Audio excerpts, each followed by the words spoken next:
సాధారణంగా అప్పుడప్పుడు బంగాళాఖాతంలో తుఫాన్లు ఏర్పడుతుంటాయి. కొన్ని తుఫాన్లు బీభత్సం సృష్టిస్తుంటాయి. ఈ తుఫాన్ల కారణంగా ఎంతో ప్రాణ నష్టంతో పాటు ఆస్తి నష్టం కూడా. సాధారణంగా అప్పుడప్పుడు బంగాళాఖాతంలో తుఫాన్లు ఏర్పడుతుంటాయి. కొన్ని తుఫాన్లు బీభత్సం సృష్టిస్తుంటాయి.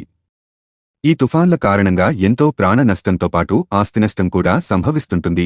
అయితే తుఫాన్లు వచ్చిన ప్రతిసారి వాటి పేర్లు కొత్తగా ఉంటాయి. తుఫాన్ల పేర్లు వింటేనే విచిత్రంగా ఉంటాయి. అసలు ఈ తుఫాన్లకు పేర్లు ఎవరు పెడతారు, ఎలా పెడతారనే ప్రశ్న చాలా మందిలో వస్తుంటుంది. ఇటీవల తుఫాన్లు దేశవ్యాప్తంగా అన్ని రాష్ట్రాల్లో సంభవించి తీవ్ర నష్టం వాటిల్లింది. తుఫానుల తీవ్రతను చెప్పేందుకు ప్రపంచ వాతావరణతో పాటు ఆర్థిక, సామాజిక కమిషన్ ఆసియా పసిఫిక్ ప్యానెల్ను ఏర్పాటు చేసింది. ఇలా ప్రపంచవ్యాప్తంగా మొత్తం 6 వాతావరణ కేంద్రాలు పనిచేస్తున్నాయి. వీటితో పాటు 5 ప్రాంతీయ ఉష్ణమండల తుఫాను హెచ్చరికల కేంద్రాలు ఉన్నాయి. ఈ కేంద్రాలు తుఫాన్ల హెచ్చరికలు, సూచనలు చేస్తుంటాయి. అలాగే వీటి పేర్లను కూడా ఈ కేంద్రాలే పెడుతుంటాయి. ఈ 6 ప్రాంతీయ కేంద్రాల్లో ఇండియన్ మెట్రలాజికల్ డిపార్ట్మెంట్ (IMD) కూడా ఒకటిగా ఉంది. ఈ కేంద్రాలు 13 సభ్య దేశాలకు చెందిన తుఫానులకు చెందిన సమాచారం అందించడం ఈ డిపార్ట్మెంట్ చేసే పని. తుఫాన్లకు పేర్లు పెట్టే సంప్రదాయాన్ని 2000 సంవత్సరంలో United Nations Economic and Social Commission for Asia and Pacific ఇంకా వరల్డ్ మెట్రలాజికల్ ఆర్గనైజేషన్ సంయుక్తంగా ప్రారంభించాయి. అప్పటినుంచి ఈ తుఫాన్లకు పేర్లు పెట్టడం వస్తోంది. ఇందులో భారత్, బంగ్లాదేశ్, మాల్దీవులు, Oman, Myanmar, Pakistan, Thailand, Sri Lanka దేశాలు ఉన్నాయి. అయితే ఒక్కో దేశం 13 పేర్లతో ఒక జాబితాను సిద్ధం చేసింది. బంగాళాఖాతంలో, అరేబియా సముద్రాలలో ఏర్పడే ఈ తుఫాన్లకు ఈ పేర్లను పెడుతుంటారు. ఏ దేశం ఏ తుపాను పేర్లను సూచించిందంటే బంగ్లాదేశ్ ఒనిల్, ఒగ్ని, నిషా, గిరి, హెలెన్, చపలా, ఓక్కీ, ఫొని. ఇండియా అగ్ని, ఆకాశ్, బిజిలీ, జల్, లెహర్, మేఘ్, సాగర్, వాయు. మాల్దీవులు హెబరు, గోను, ఆలియా, కీలా, మాది, రోను, మకును, హిక్కా. మయన్మార్ ప్యార్, Yemen pan, Thane, నానోక్, కయాంత్, దయే, కయాబ్. Oman బాజ్, Sidhar, వాడ్, ముర్జాన్, హుద్ హుద్, నాడా, లుబాన్, మహా. అలాగే పాకిస్తాన్ పెట్టిన ఫనూస్, నర్గీస్, లైలా, నీలం, నీలోఫర్, వాద్దా, తిత్లీ, బుల్బుల్. శ్రీలంక పెట్టినవి మాలా, రష్మి, బంధు, మహాసేన్, ప్రియా, అసిరి, గజ, శోభా. థాయిలాండ్ పెట్టినవి Mukda, Khaimuk, Phet, Phailin, Komen, Mora, Phethai, Amphan, Mandous. United Arab Emirates. అలాగే ప్రస్తుతం ఉన్న చిచాంగ్ తుఫాన్ మయన్మార్ దేశం పెట్టింది. ఈ చిచాంగ్ ఆంధ్రప్రదేశ్లోని తీరం దాటినట్లు వాతావరణ శాఖ తెలిపింది. 2000 సంవత్సరంలో 27వ సదస్సును మస్కట్, ఓమన్ దేశాల్లో నిర్వహించారు. ఇందులో తుఫాన్లకు పేర్లను పెట్టడంపై ఒప్పందం జరిగింది.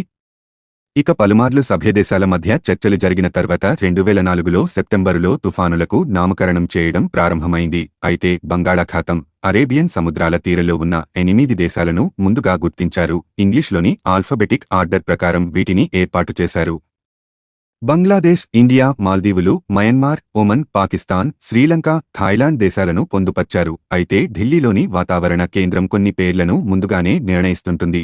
రానున్న తుఫానుకు ఒక పేరును సూచించాలని సభ్యదేశాలను కోరుతుంది. ఇది అరేబియా సముద్రం, బంగాళాఖాతం తీరంలో ఉన్న సభ్య దేశాలకు పంపుతుంది. తుఫానులకు పేర్లు పెట్టడం వల్ల అధికారులు, శాస్త్రవేత్తలు, విపత్తుల నిర్వహణ శాఖ, మీడియాతో పాటు సామాన్య ప్రజలకు సౌకర్యవంతంగా ఉంటుంది. ఒకే ప్రాంతంలో ఒకేసారి ఒకటి కన్నా ఎక్కువ తుఫానులు సంభవిస్తే వాటి మధ్య తేడా, ప్రభావాల్ని గుర్తించేందుకు ఈ పేర్లు ఉపయోగపడతాయి. తుఫాన్లకు పేరు పెట్టే సంస్కృతికి అమెరికా తెరలేపింది. కాగా ఉత్తర హిందూ మహాసముద్రంలో సంభవించే తుఫానులకు పేర్లు పెట్టడం 2004 సెప్టెంబరులో మొదలైంది. హిందూ మహాసముద్ర తీర ప్రాంతంలోని 8 దేశాలైన బంగ్లాదేశ్, ఇండియా, మాల్దీవులు, Myanmar, Oman, Pakistan, Sri Lanka, Thailand పేర్లలోని మొదటి ఆంగ్ల అక్షరాల జాబితా ఆధారంగా తుఫాన్లకు పేర్లు పెట్టారు. 2018లో ఈ ప్యానెల్లో Iran, Qatar, Saudi Arabia, United Arab Emirates, Yemen చేరాయి. తుఫాన్ల పేర్లు పెట్టడంతో పాటించాల్సిన నిబంధనలు అనేవి: ఈ తుఫాన్ల పేర్లు రాజకీయ, మత, సాంస్కృతిక, లింగ భేదాలకు, చిహ్నాలకు అతీతంగా ఉండాలి. ఇష్టానుసారంగా పెట్టేందుకు వీలులేదు. సభ్యదేశాలు సూచించిన పేర్లు ఏ వర్గం మనోభావాలు దెబ్బతినకుండా ఉండాలి. తుఫాన్ల పేర్లలో క్రూరత్వం ఎక్కడ ఉండకూడదు. ఈ తుఫాన్ల పేర్లు పలకడానికి, గుర్తు పెట్టుకోవడానికి సులభంగా ఉండేలా చూడాలి. ఈ పేరు ఇంగ్లీషులో 8 అక్షరాల కంటే ఎక్కువ ఉండకూడదు. పేరు ప్రతిపాదించడంతో పాటు దాని స్పెల్లింగ్, ఉచ్చారణను ఇవ్వాల్సిన బాధ్యత కూడా సభ్యదేశాలదే. సభ్యదేశాలు సూచించిన పేరును ఏ కారణంతోనైనా తిరస్కరించేందుకు ప్యానెల్కు అధికారం ఉంటుంది. ఒకసారి ప్రకటించిన పేర్ల జాబితాలో కాలానుగుణంగా అవసరమైన మార్పులు చేర్పులు చేయవచ్చు. ఉత్తర హిందూ మహాసముద్రంలో పుట్టే తుఫాన్లకు పెట్టిన పేర్లను ఒక్కసారి మాత్రమే వాడాలి, మరోసారి వాడకూడదు.